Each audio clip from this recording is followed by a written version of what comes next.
안녕하십니까. 자, 이번 시간은 제 2장입니다. 입주자 관리자 13페이지고요. 자료 다 가지고 계시죠? 좋습니다.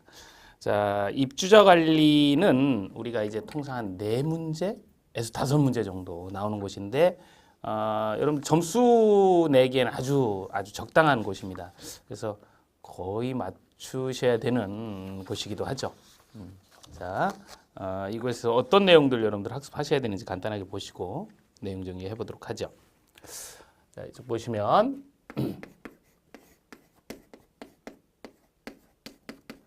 입주자 관리입니다. 그러니까 입주자와 관련된 이야기를 하는 거예요. 그죠? 입주와 관련해서 뭐 서로 지켜야 될 규범, 약속 같은 관리 규약이나 또 대의정치하니까 입주자 대표의 의결, 또 입주자 대표의 구성이나 또 분쟁이 있을 때 분쟁조정위원회나 아니면 또 우리 이제 공동주거하면서 발생된 여러 가지 문제점들 알아보는 거죠. 자, 여기에서는 크게 우선 권리 의무 관계를 확실히 합니다. 여기에서는 우리가 입주자라고 하는 것과 사용자라고 하는 개념을 구분해야 되죠. 그래서 이 둘을 같이 부를 때 우리는 입주자 등에 이렇게 부르게 됩니다. 자, 두 번째 지켜야 될 규범, 약속, 관리 규약이죠. 그래서 이 관리 규약 정리하실 텐데 이 관리 규약과 관련해서는 관리 규약 만들 때 참조해야 되는 관리 규약 준칙과의 관계, 그죠? 그래서 이렇게 이제 참조하는 관계다. 참조하여 만든다. 그래서 누가 만드는지, 뭐 어떤 내용들 들어 있는지 살펴보실 겁니다. 자, 물론 이제 이 관리규약 공부하시면서 이 층간소음에 관련된 부분을 정리할 수 있어야 돼요. 층간소음. 그리고 이제 새롭게 만들어진 부분이니까 정리하고요. 그 다음에 세 번째, 그렇죠. 입주자 대표회의, 입주자 대표회의의 구성, 또 의결, 뭐 회의, 운영 교육 뭐 많이 있습니다. 특히 이제 그 입주자 대표 임기가 이제 올해 이제 바뀌었잖아요. 개정됐잖아요. 그죠? 이 부분 잘 정리하셔야 되고. 네 번째, 분쟁이 있을 때 분쟁 조정위원회. 그 다음에 다섯 번째, 공동주거 이론이죠. 이렇게 이제 보통 이제 2번부터 5번 정도 사이에 이제 하나씩 이렇게 이제 출제된다 이렇게 볼 수가 있습니다. 권리 의무 관계의 이제 기본적인 사항이고요. 자, 이 부분을 이제 이 핵심 요약하는 부분이니까 말씀드렸지만 이제 키워드 잘 찾아내셔야 되고 우리가 이제 문제풀이 과정으로 넘어가기 전에 그러니까 이렇게 지문을 보고 이 부분이 이제 변형이 되는 곳이다. 뭐 또 이 부분이 또 잘못되는 곳이다를 읽지 않고도 찾아낼 수 있는 그런 능력을 키우시려면 권리 의무 관계 그러면 이 권리 의무에서 아주 기본적인 키워드는 정리하고 계셔야 돼요. 권리 의무 해놓고 보시면 구분소유권, 피선거권, 하자부 청구권, 또 의무사항에서 장선 충당금 부담, 관리비 예치금 부담돼 있어요. 이 권리 의무는 아주 기본이면서도 이런 뭐 잘 알고 계신 부분인데 여기에도 이야기를 하고 있지만 장기 수선 계획과 이 장기 수선 충당금 또 하자 보수 이러한 부분들이 실제 이제 매우 중요한 파트가 됩니다. 그러니까 그 부분에서 잘 정리를 하셔야 되고요. 이제 여러분 학습하신 내용 중에 이제 관리비 예치금을 부담한다라는 부분을 볼 수가 있습니다. 자, 두 번째 관리 규약 이야기를 해볼게요. 지켜야 될 규범 약속이다 그랬죠. 요거 만들려면 그렇죠. 관리규약 준칙 필요합니다. 관리규약 준칙 필요하죠. 요거 시도지사가 만들어 놨습니다. 그러니까 입자 사용자는 요거를 참조해서 만드시면 돼요. 자, 이게 이제 기본적으로 말씀드렸던 부분이고, 그러면 입자 사용자가 참조해서 만들려면 이 관리규약 준칙에는 어떤 내용들이 이제 포함되어 있어야 되느냐 그 얘기죠. 포함 사항이 꽤 많이 있습니다만 요 이제 요약에서는 지금 여기 나와 있는 것처럼 핵심 포함 사항에서 8가지는 좀 반드시 좀 기억을 해둡니다. 자, 1번이요. 1번에서는 이제 뭘 기억을 하셔야 되냐면 동별대표자와 관련된 내용들이 들어있는데 임기가 들어있지 않다는 거 기억을 하셔야 돼요. 동별대표자 임기. 동별대표자의 임기는 올해 매우 중요하다 그랬습니다. 개정도 됐고요. 요거 대통령령에 있습니다. 대통령령.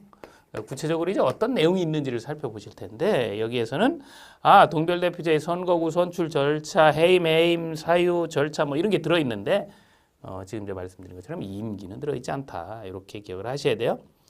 그 다음에 2번과 3번 꼭 기억하셔야 돼요. 여기 이제 관리비 예치금 나오고 또 여기 장기손 충당금 나오잖아요. 요거는 아까 요 권리 의무에서도 한번 의무에서 요거 입주 자만 부담한다 했던 것들이에요. 그죠? 이런 것들과 관련해서 뭘 기억하셔야 되냐면 관리비 예치금의 관리 및 운영 방법 요걸 좀 신경을 쓰셔야 되고 요게 이제 키워드가 되는 거예요. 또 장기수선 충당금의 요율 및 사용 절차. 제가 말씀드린 것처럼 이런 표현들을 이제 정리하셔야 돼요. 그러려면 사실 조금 까다롭고 힘들고 이제 완전히 이제 구분이 돼야 되고 전체를 봐야 돼요.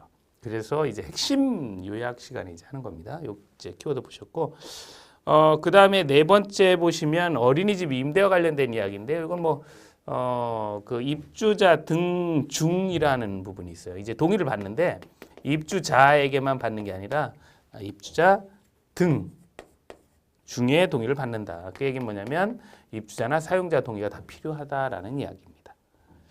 자, 그 다음에 층간소음에 관한 사항은 뭐 당연히 들어있고요.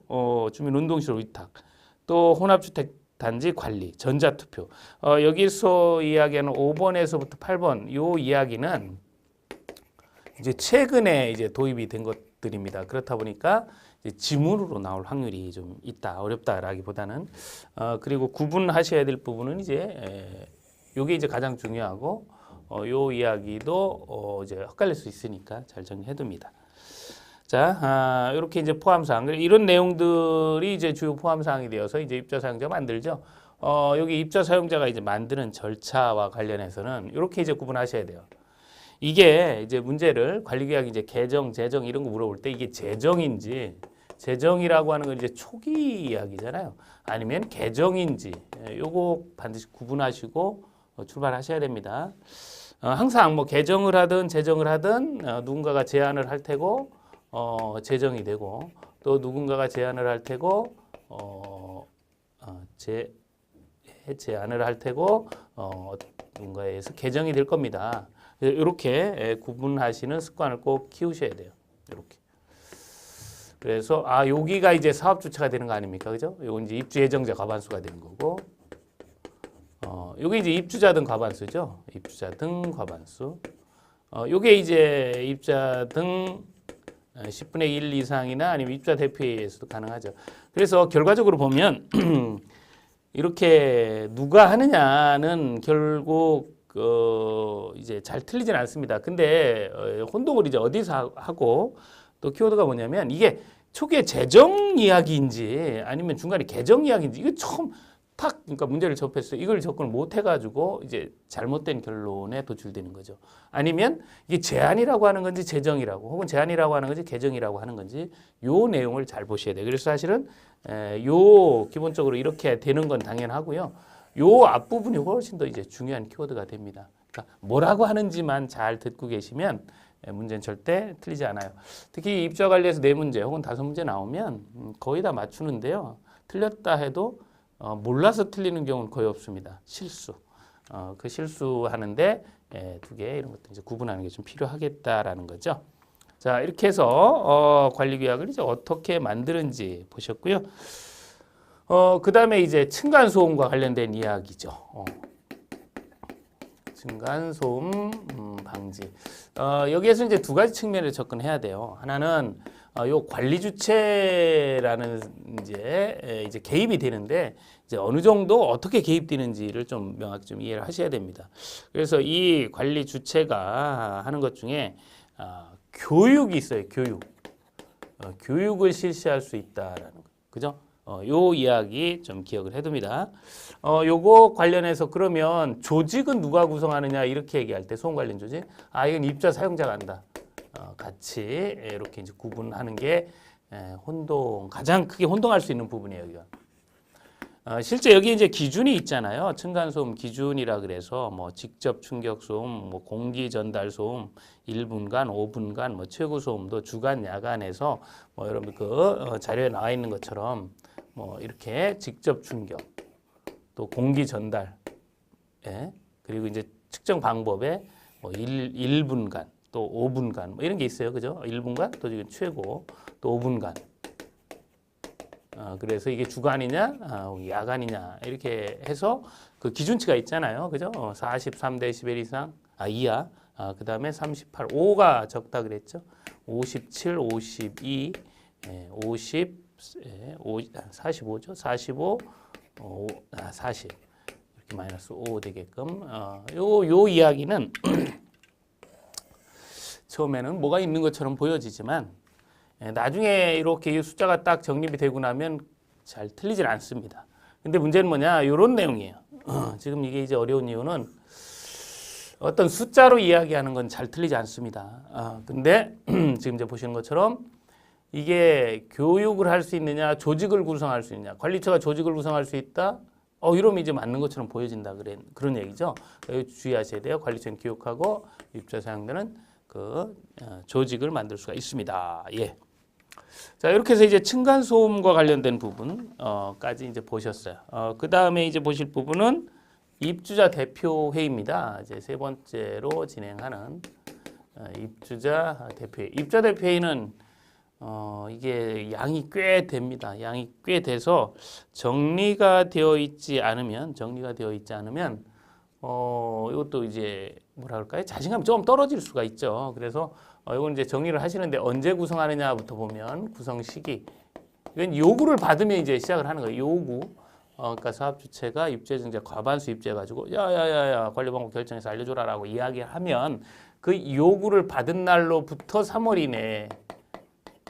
요구를 받은 날로부터 3월 이내에 이제 입주자 대표를 구성을 하는 겁니다. 자, 그러면 이제 어떻게 이제 구성을 할 거냐? 이제 동별 대표자부터 이제 뽑아야 되겠지요. 그래서 동별 대표자를 뽑습니다.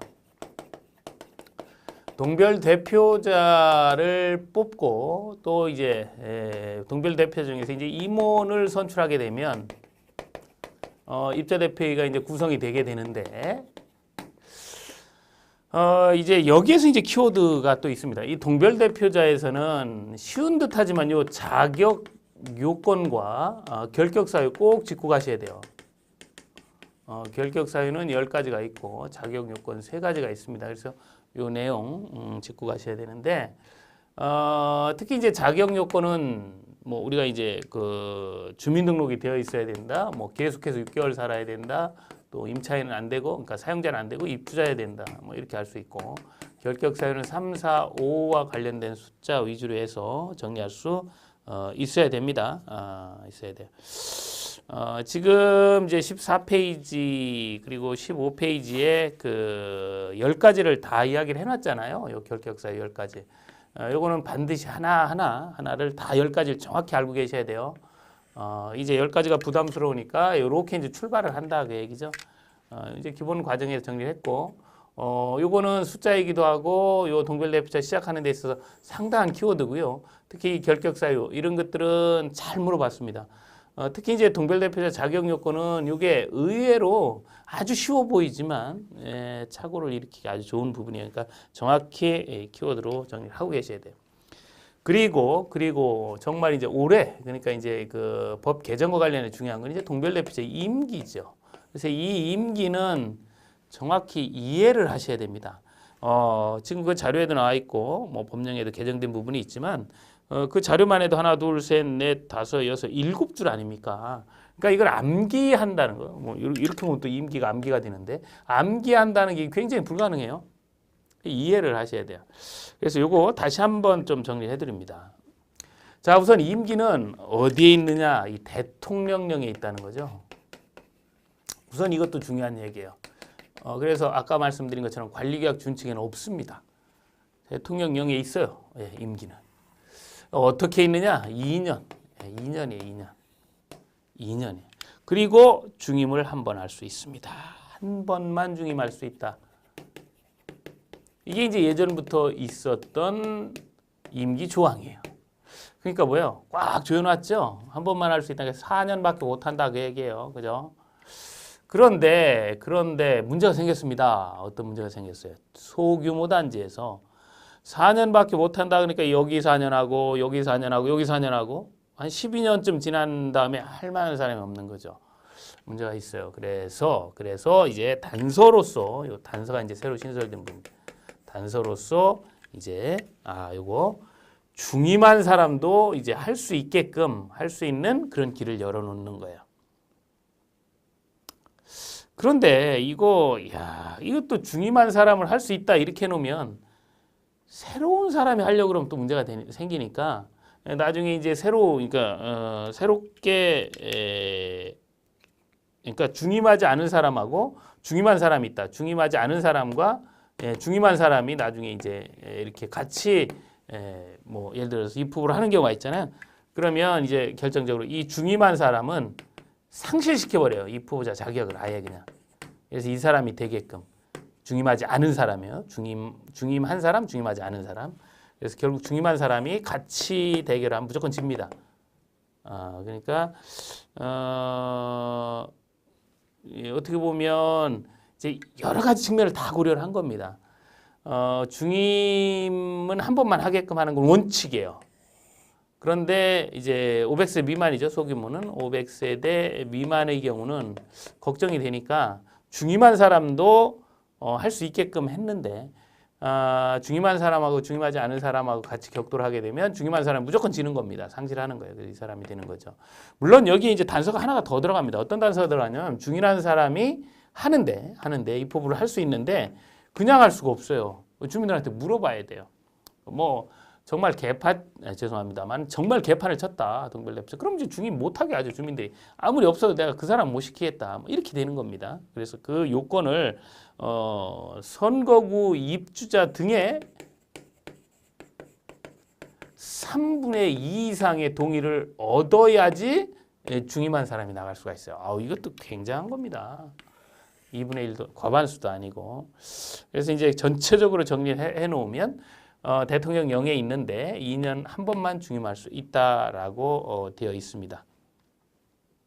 자, 그런데 이제 500세 미만이 이제 걱정이잖아요. 그래서 이제 나와라라고 이제 선출 공고를 합니다. 선출 공고를 하죠. 안 나와요. 한 번 더 내요. 그러니까 2회 이상을 해요, 일단. 그랬는데도 없어요. 그러면 중임한 사람도 입주자 등 3분의 1 이상의 동의를 얻어 나올 수가 있는데 그 사이에 혹시 중임하지 않은 사람이 같이 나오게 되면 중임한 사람은 그 후보자 자격을 상실하는 겁니다. 어렵죠, 까다롭죠. 외울 수 있는 사항 아니에요, 그죠? 이거 이해를 반드시 해둡니다. 뭐 거의 올해 시험에서는 쉽지 않을까 이렇게 생각을 합니다. 자, 이렇게 해서 임기 보셨어요?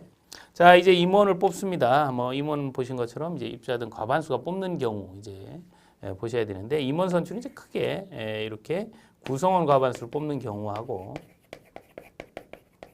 또 하나는 입주자 등 전체죠. 입주자 등 과반수로 뽑는 경우 이 두 가지죠. 그래서 이제 어떻게 보면 이게 이제 원칙이라고 볼 수 있고 이게 예외라고 볼 수 있는데 이 예외가 워낙 또 커서 또 이게 또 예외라고 보기에도 또 애매한데 정말 구분해 보면 이런 거죠. 입주자 등 과반수라고 하는 거는 일단 기본적으로 큰데요. 500세대 이상 되는 곳에서 회장과 감사의 경우가 이렇게 입주자 등 과반수 서면 동의를 받도록 하고 있습니다.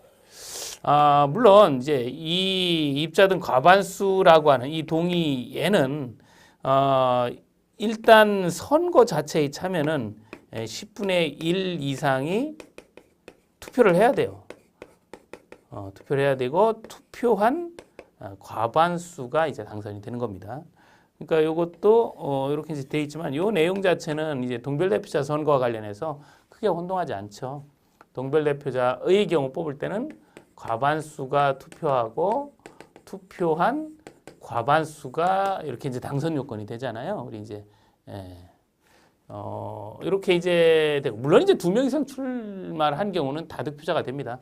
이건 다 한 명이 출마했을 때 이야기예요, 그죠? 핵심적인 키워드로 보신 겁니다. 그러면 이제 이 부분이 이제 그 선출되는 과정인데, 자 키워드를 지금부터 이제 볼게요. 여기에 있는 과반수 투표, 과반수 득표, 뭐 10분의 1 투표, 과반수 득표 이런 것들은 결국 나중에 이제 다 이해를 하고 절대 틀리지 않고요. 이런 지문이 나오면 눈여겨 보기 때문에 크게 문제가 안 됩니다.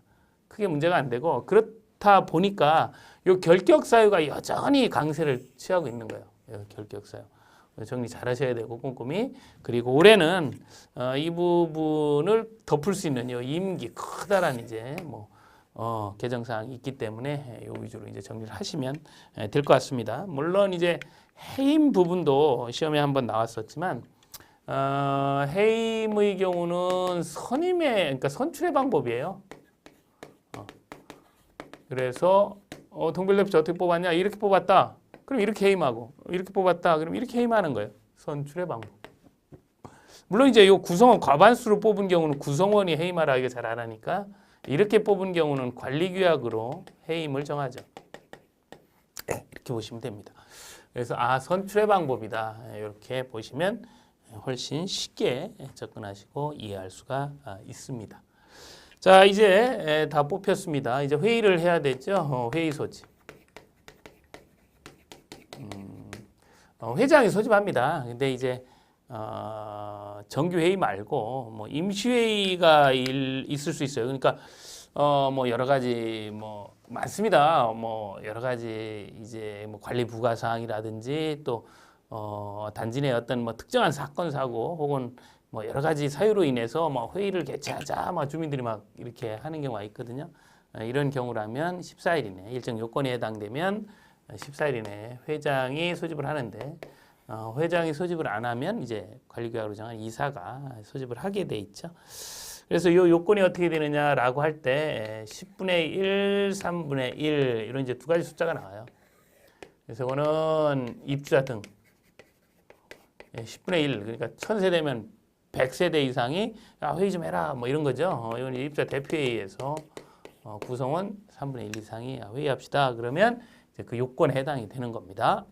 이것도 크게 어려운 패턴은 아니에요. 그죠? 정리할 수 있고. 그 다음에 이제 6번째 의결사항인데요.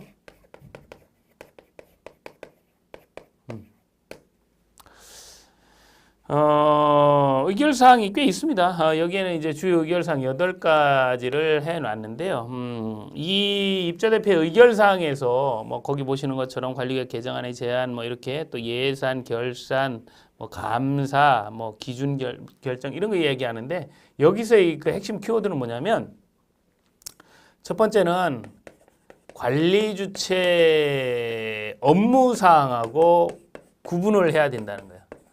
그러니까 관리주체 업무는 이게 관리기구 그러니까 집행기구이기 때문에 이 의결기구하고 집행기구는 확연히 구분이 됩니다. 그러니까 크게 걱정 안 하셔도 돼요. 이게 집행인지 의결인지 이렇게 이제 물어보는 사항 하나하고 의결 자체로 물어볼 땐 키워드가 뭐냐면 뭐 거의 틀리는 게 이겁니다. 제안인지 제정인지. 그러니까 기준을 만드는데 제안까지만 하느냐 입자대표에서 다 끝까지 제정을 하느냐 요거예요. 요거 이제 주의하셔야 되고 요 제안만 하는 거는 관리규약이죠. 관리규약. 규약 뭐 주택관리업자 관리규약을 제안한다든지 또 관리 방법을 결정한다든지 이런 것들. 뭐 이거 같이 가니까요. 그죠? 또 뭐 주민운동시설도 마찬가지입니다. 그죠? 이건 세 가지는 같이 가니까. 이런 측면에서는 제안만 한다. 나머지 사항들 뭐 어떤 기준을 결정하고 승강기 사용료 기준을 결정하고 뭐 운영 기준을 결정하고 뭐 난방 기준을 결정 이런 거 다 제정을 하는 거죠.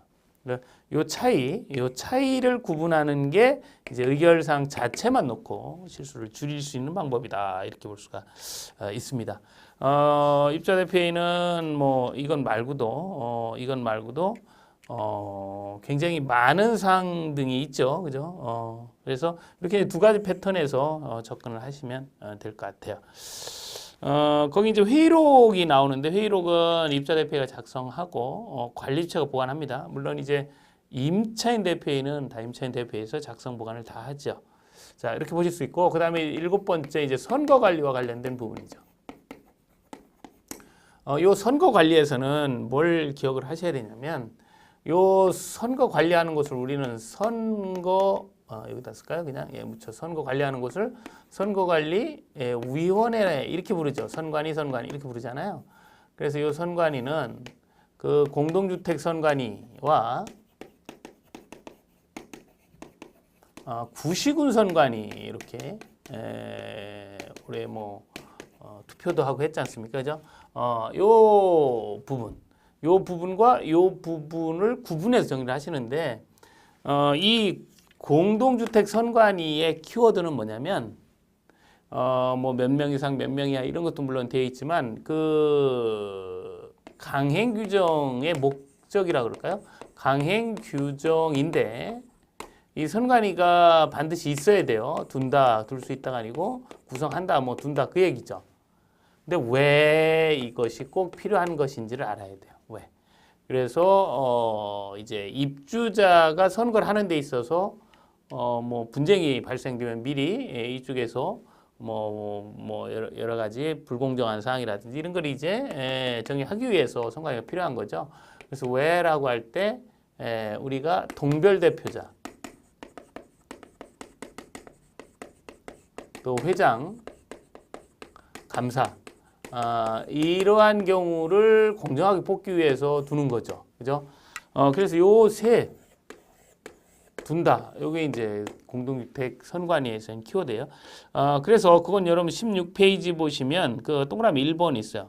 입주자 등은 회장과 감사 및 동별 대표자.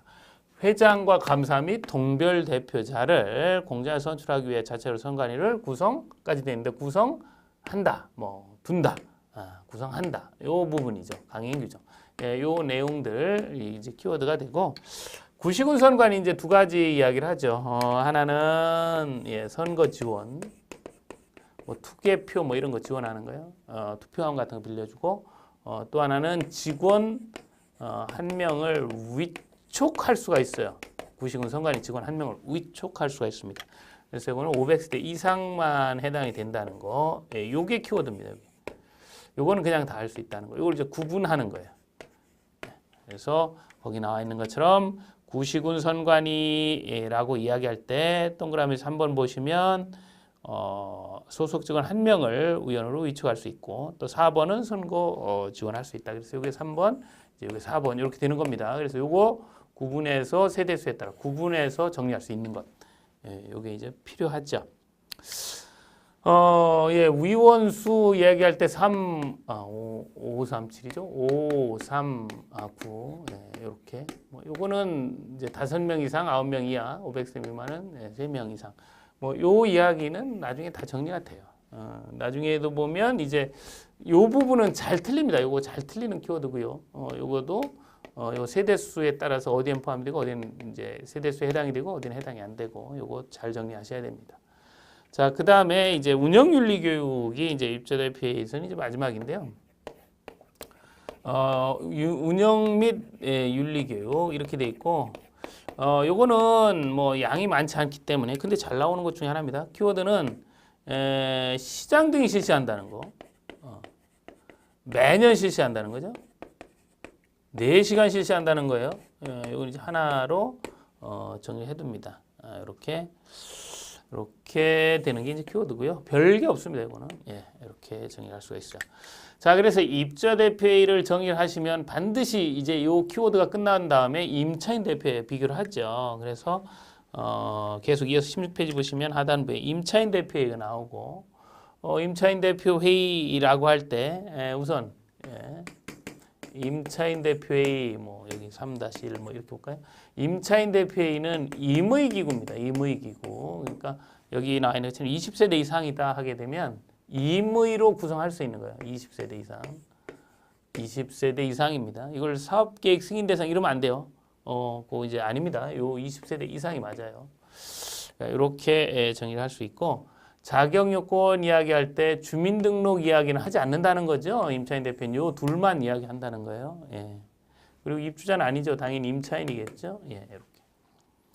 그 다음에 임원 이야기할 때 부회장이라는 제도가 있다는 거. 예. 그리고 이 임차인 대표는 임의기구이기 때문에 이 항상 임대사업자의 관계, 임대사업자의 관계를 정립을 할 수 있어야 돼요. 임대사업자와 임차인 대표는 어떤 관계냐? 소유 관계로 보면 이건 이제 소유권을 가지고 있는 거고, 이건 그러니까 그 임차인들이죠. 임차인들의 대표죠.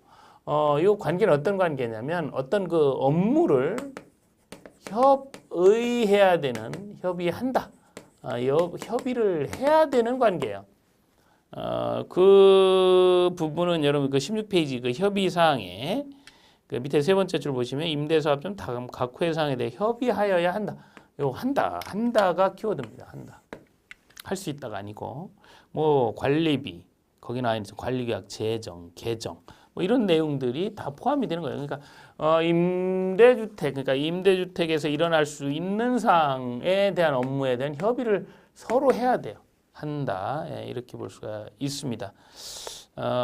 뭐 회의록 작성 보관이나 뭐 5일 전 소집 공고 통보한다. 이 내용은 뭐 쉽게 정리할 수가 있습니다. 자, 그래서 입주자 대표회의와 임차인 대표회의가 이제 정리가 됐죠. 자, 그리고 이제 분쟁조정위원회를 보실 텐데, 분쟁조정위원회는 특히 이제 어려운 시험 이야기 한다라고 할 때 꼭 등장하잖아요. 그래서 뭐 특히 이제 요즘 이제 자리를 잡았습니다. 뭐 지난해도 나오고, 그래서 임차인 대표회의도 분쟁조정위원회도 정리가 잘 돼 있어야 되겠다라는 거죠. 자, 17페이지에 나와 있는 분쟁조정위원회를 한번 정리해 볼게요. 조정위원회. 이 분쟁조정위원회 키워드는 어떻게 되냐면 일단요, 이게 키워드예요. 뭐가 키워드냐면 이렇게 분쟁조정위원회라고 할 때 이름을 우리는 공동주택관리 분쟁조정위원회 또 임대주택 분쟁조정위원회 이렇게 부릅니다. 이게 키워드입니다. 이거 자체가. 요렇게 공동주택 관리 또 요건 임대주택 관리가 없죠. 요렇게 요게 아주 중요한 키워드예요. 요거를 하실 수 있어야 돼요. 그래서 이 누가 이제 여기에 참여할 수 있느냐? 요 관리와 관련되는 입주자, 사용자, 관리주체, 입주자 대표회의, 리모델링 주택조합 뭐 이렇게 나올 수 있고, 그건 임대주택의 관리와 관련된 이야기가 아니라 임대주택에서의 분쟁이에요. 그래서 임대사업자와 임차인 대표회의, 임차인 대표회의와 뭐 관계 없습니다. 임대사업자 간의 분쟁을 조정하는 곳이다. 그러니까 이게 이제 다르다는 거죠. 이렇게. 그리고 이 분쟁조정위원회는 이제 일반 이제 그러니까 시장군수구청장, 그러니까 시군구에 둔다. 시군구에 둔다. 10명 이내다 위원이. 뭐 이런 내용들은 다 공통적으로 적용되는 이야기죠. 자, 그 다음에 이제 두 번째 키워드는 뭐냐면, 두 번째 키워드는 위원을 구성하고 회의 운영을 합니다. 운영을 하죠. 근데 어디에 나와 있느냐라는 거예요. 그래서 이 구성은 대통령령에 나와 있습니다. 그러니까 주택법에 나와 있으니까 주택법 시행령. 이거 대통령령에. 그러니까 이거는 민간 임대주택에 관한 특별법 시행령에 나와 있다 그 얘기죠. 이 운영은 시군구의 조례로 정하는데 요거는 대통령령에 있다는 거. 요게 이제 다르니까 요거 주의하셔야 돼요. 그래서 요게 두 번째 키워드입니다. 그러니까 첫 번째 키워드는 요 이름을 알아서 이렇게 참여를 할 수 있다는 거 정리할 수 있어야 되고, 두 번째는 요 운영과 관련된 부분이 어디에 있는지를 아는 것. 그 다음에 세 번째 키워드는 뭐냐면 이렇게 대통령령으로 구성을 한다 그러는데 이 구성을 할 수 있는지 실제로 구성할 수 있어야 됩니다. 이게 어떻게 보면 시험과 관련해서는 제일 중요한 거죠. 거의 잘 출제가 되는 부분입니다. 그래서 그 17페이지에 이제 정의가 되어 있죠. 10명 이내 위원인데, 요거는 이제 공무원, 조교수, 뭐 이런 사람 들어가죠. 변호사, 뭐 이런 사람, 뭐 그 밖에 들어가는데, 우리 주택관리사는 관리사무 소장 경력이 5년 이상이 돼야 된다. 그래서 경력을 찾는 건 이거밖에 없습니다. 여기서는. 그죠? 그리고 임기는 3년이다. 여기까지 정리를 하시면 돼요. 자, 여기는 이제 조금 이제 법이 좀 이제 바뀌면서 조금 복잡해졌습니다. 그죠? 좀 복잡해졌는데 다 정리할 수 있어야 돼요. 여기 일단은 비공무원이 6명 이상 있어야 돼요. 6명 이상 있어야 되고, 그 다음에 뭐 여기 있는 조교수 그러면 1년 이상, 뭐 공무원 그러면 5급 이상, 뭐 이런 거죠. 뭐 변호사 뭐 이것도 마찬가지예요. 1년 이상 이런 경력이 있어야 돼요. 주택관리사는 어떻게 되느냐, 이건 좀 기억하셔야 돼요. 올해 좀 개정된 부분이 있으니까. 자, 주택관리사가 된 후, 그죠?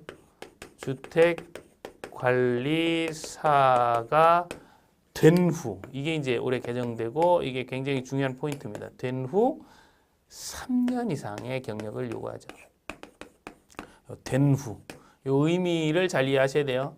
그러니까 주택관리사가 된 후 3년 이상하고 주택관리사로서 3년 이상은 다른 거예요. 왜냐하면 주택관리사가 된 후 3년 이상은 보경력은 안 쳐준다. 이제 그 얘기잖아요. 그죠? 네, 이렇게 정리를 할 수가 있습니다. 그리고 이제 임기도 요건 2년이죠. 2년. 2년이니까 2입니다. 그래서 2년 2차례만 연임이 가능하다. 이렇게 되는 거죠. 2차례 연임이 가능하다. 그래서 요 분쟁조정위원회도 이렇게 간단하게 정리는 돼 있지만 키워드 잘 잡으셔서 결국은 이제 요 내용을 다 여러분 이제 정리하고 또 비교할 수 있을 정도가 이제 되셔야 된다라는 거죠. 자, 그다음에 이제 주거관리 이론인데요. 이론은 뭐 그렇게 이제 어렵게 출제되는 부분은 아니라서 뭐 크게 염려는 안 하는데요. 그래도 키워드는 좀 잡고 계셔야 되죠. 간단하게 보겠습니다. 자, 5번째 공동 주거 이론. 뭐 여러분들께서 주택과 주거 뭐 이런 것들을 기본적으로 정리를 하셨고, 첫 번째 이제 정리하실 부분은 주거 자산 관리 개념이죠. 자산 관리 측면에서 우리가 이제 FM이라고 하는 시설 관리와 시설 관리, 그리고 PM이라고 하는 부동산 자산 관리. 그리고 TM이라고 하는 입주자 관리를 명확히 구분하고 있는지를 봅니다. 기본 강의에서 말씀드렸지만 임차인 관리다 이런 개념도 말씀드렸죠. 이게 이제 설비 운영, 설비 등의 운영 유지. 또 요거는 세금이라든지 종합적인 이야기다. 인력 관리 이런 것들이죠. 요거는 이제 임대차 후에 사후 관리 서비스. 이런 것들이죠. 그래서 요거는 틀을 조금 이렇게 잡고 계셔야 되고, 이제 이해할 때 요 테넌트 매니지먼트라고 하는 게 임차인 관리이지만 실제로 표현은 입주자 관리다. 이런 표현을 쓴다 그랬어요. 자, 두 번째 정리하실 부분은 이제 최저 주거 기준. 요거 좀 정리할 필요성이 있습니다. 올해 이제 유도 주거 기준이라는 개념이 새롭게 들어갔으니까 요게 어떤 의미인지만 잘 정리하셔야 돼요. 그리고 요 최저 주거 기준과 유도 주거 기준이 있어야지 할 수 있는 게 주거 실태 조사죠.